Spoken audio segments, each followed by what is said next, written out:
Okay, so now we're going to start putting some of these things together. So we have our prefixes that indicate the number of carbons in a chain, and then we have the suffixes in a hydrocarbon chain that tell us the number or types of bonds that are between the carbons, like if it's single, double, or triple. So what about when we actually look at some of these molecules? So if we have something like this,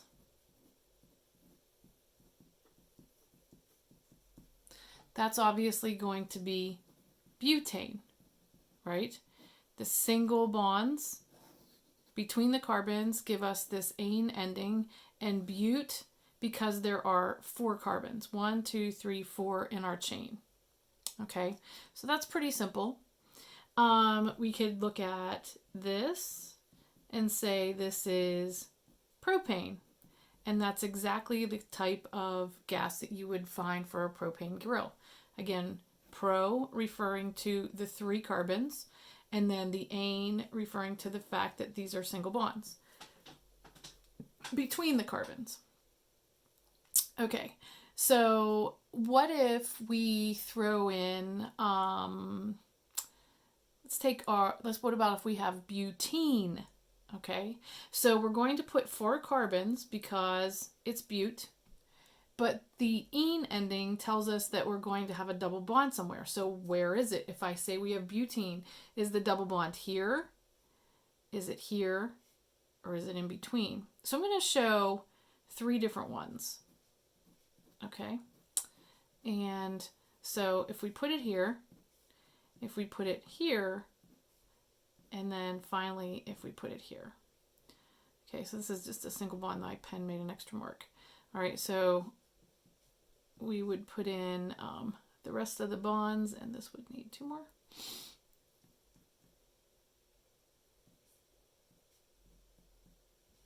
That's a bond right there. Okay, so every carbon now has 4 bonds. So all of these are butene. Okay, but the thing is we have to identify where that double bond is. Because if I said, okay, draw butene, I couldn't have, this one compared to this one. So first of all, what we do is we number where that double bond is going to be. Okay, and the first carbon that it's touching is how we identify it. So in other words, this double bond is touching carbon number 1. So we would say 1 and then a dash, butene. That's simple. Okay, 1 butene. So then here, this is 1, 2 butene.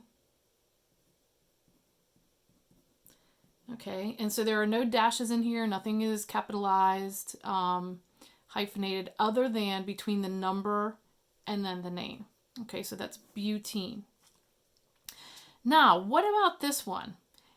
It almost looks like it would be 1, 2, 3 butene, but nay, it is not.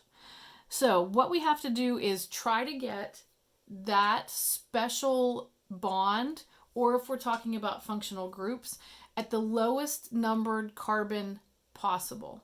Okay, so that just means that instead of counting from this direction, we count from this direction. So whenever we're looking at organic molecules, it's not always going to be counting from left to right. Sometimes we're going to count from right to left. Sometimes when we have extra hydrocarbon chains coming off of it, we might be counting from top to bottom, or bottom, top, then over to the left. We're always looking for the longest chain to number.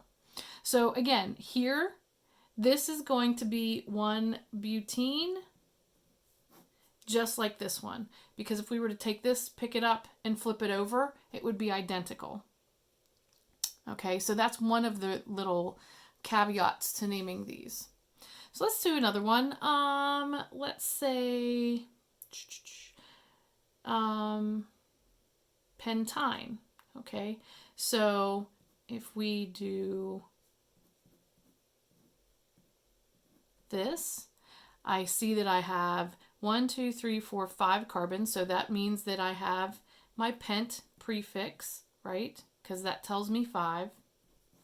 And then I have the YNE because I have that triple bond. Okay, I'll put the triple line there. And so now we have to count and say what number is going to go there.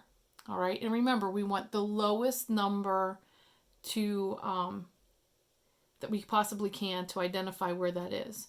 So if we go this way and count 1, 2, 3, 4, 5, it would be 3 pentine. But if we count this way, 1, 2, 3, 4, 5, then it's 2 pentine. And again, we want that lowest number. So 2 pentine is that molecule right there. Excuse me. Now what if we had, let me throw one more out here at you. What if we had something like this? And I'm not worrying about the rest of the the hydrogens being added in here, just for the sake of time. Oh, I'm lying. I'll put them in this one. Okay, so if we look at this one, I have, first of all, 1, 2, 3, 4, 5, 6, 7. So I have 7 carbons, so I know it's going to be hept.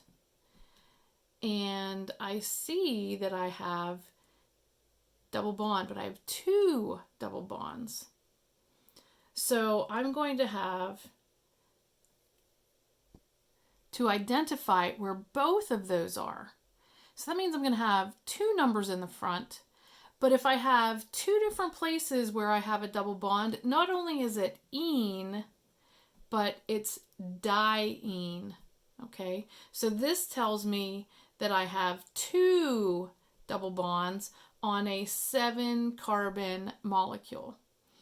Okay, so I'm going to go back now and I'm going to look at what numbers these are going to have. Where is my double bond? So here we can see it's obviously going to be going this way because here we have it on carbon number 1 going this direction. We wouldn't have it till we get to carbon number 3. So it's going to be 1 and then we add a comma. So this is carbon 1, 2, 3, 4 and then a dash, heptadiene. Okay, you can't start counting from one side and then turn around and count from the other side. So this is going to be 1, 4 heptadiene. Okay, I think that's fun. So let's just do one more. And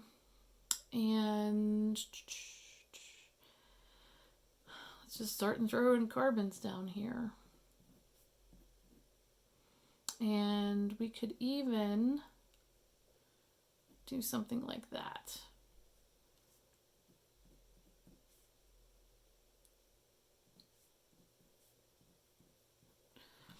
Okay, so this time I have 6 carbons.